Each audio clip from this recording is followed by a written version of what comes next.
So, Sal, let's get to the game of the weekend, Sunday afternoon. Everybody's going to be watching Green Bay at Dallas.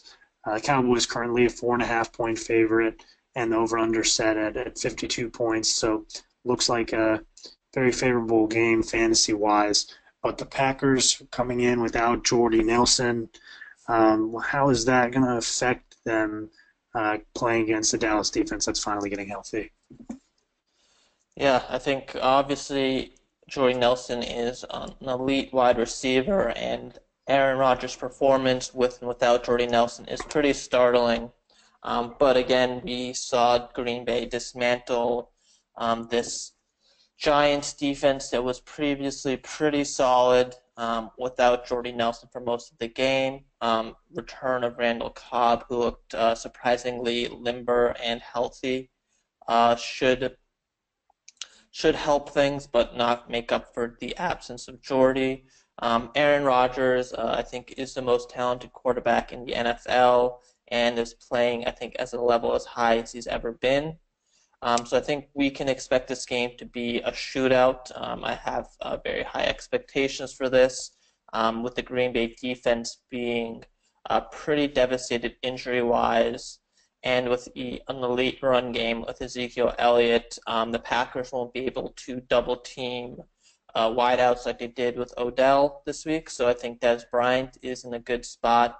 And of course, Ezekiel Elliott is going to be up there with the highest owned, with a significant savings over Le'Veon Bell.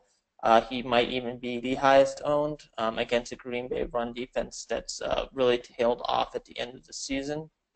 I think Dak Prescott is another enticing option at 6K.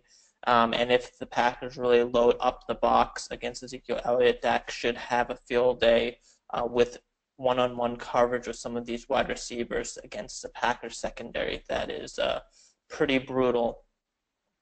And then going back to the Packers, I think Devontae Adams at 7K is someone who I never expect to be that high owned or high priced, excuse me, from the beginning of the season where he was in the 3 to 4K range and even then wasn't performing.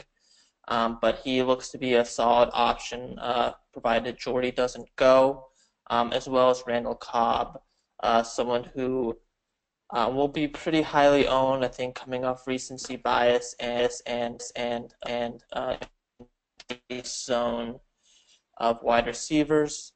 And then on the running back side, I think Ty Montgomery makes an enticing option.